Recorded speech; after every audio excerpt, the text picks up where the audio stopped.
Hey guys, this is Chris from Rekkid Talk, and I've got another episode of I Buy Old Records, and I bought a lot of old records recently, um, mostly in the 45s realm. It's probably going to take me a couple months to get through showing them all on video. I'm going to try to have like themes of like different genres of music.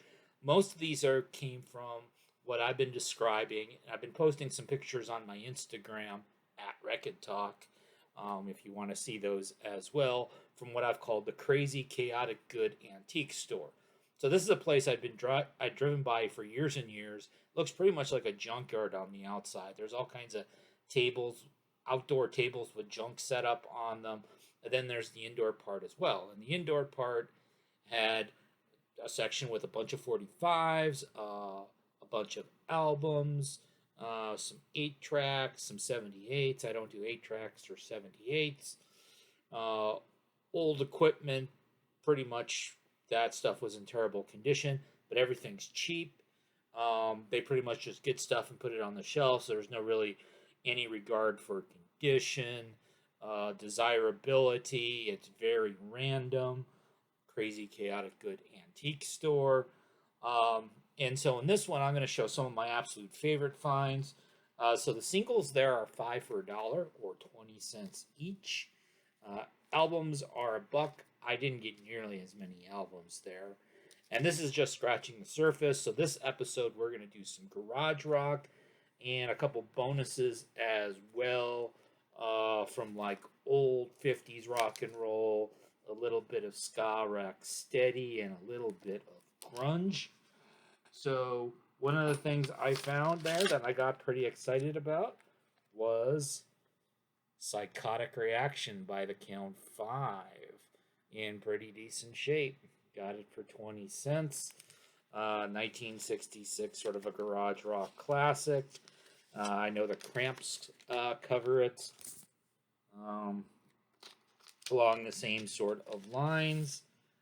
We've got this song's very well known Wild Thing by the Trogs. You may remember it, of course, from the Major League movie. I believe this was also 1966, sort of garage rocky sounding. So Count 5 on the Double Shot label, the Trogs on Fontana. Um, Here was on the Dimension label. This is actually a blind buy by me because I just thought it looked sort of garagey. I was right. So this is a promo, white label promo by the Bushmen. A side called Baby, B side called What I Have I'll Give to You. So it's also very garagey sounding. 1965 would be the date on that. I mean, this isn't really garage, but this is the same time span. This is actually a reissue of a couple of hits by the Zombies. She's Not There, from 1964, and Tell Her No from 1967. The Discogs listing, then there's no date given on it, so I don't know exactly when this reissue came out. I get a sense it was probably from the 70s, but that is just a guess. This was described as Garage Psych a few years later, 1969. Kind of beat up, but 20 cents. So this is Underground Sunshine. So the A side is called Birthday. All I Want Is You on the Intrepid label with the Anchor label. So, and then I know one of my previous videos, I showed a Desmond Decker that I dug. Well, I dug another Desmond Decker, also on the Uni label. Israelites, Desmond Decker, and the Aces. This one also has a hole drilled through it, so it might have been a promo. My Precious World on the other side. And again, a lot of these aren't in super great condition. I left behind stuff that was completely unplayable. And there's a lot of disappointments. I probably found 5 BB King singles, never found one that was playable for even a 20-cent purchase. 50s rock and roll, we got some Bebop Alula and Woman Love by Gene Vincent and his Blue Caps, from back in 1956 on the Purple Capitol label And then the final thing I'm going to show, because this wouldn't fit in to any of my other shows, so I probably looked through probably 15 stacks of 45s that all probably had a few hundred 45s each on it. This was towards the bottom of the very last stack. This is from 1991. Wasn't really finding hardly any 90s music. There was no alternative, no punk, no post-punk. Not finding any of that. Okay, 20 cents. I've got a 7-inch OG from Geffen.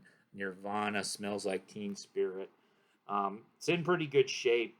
I think it was a jukebox record, but I don't think it's been a lot of time in the jukebox, fortunately. Even in his youth, non-album track was the B-side. And looking on Discogs, if I wanted to buy this on Discogs, I'd be paying probably $20 for even one that's in so-so VG-ish shape with no sleeve, no original sleeve. More for ones that are in nicer condition, but I got it for 20 cents. The next one I'm probably going to do is not going to be from the Crazy Chaotic Good antique store, but another flea market that was sort of a honey hole for classic country singles. That's probably going to be the one I'll do next in about a week or so. I might change my mind, so don't hold me to that. And then I've got more stuff from the Crazy Chaotic Good antique store. We've got some southern rock. We've got some soul and funk and disco. We've got classic rock. We got AOR. We got some pop. We've got it's all very much mainstream stuff. Except I do have a little bit of world music as well. I won't give away where in the world yet.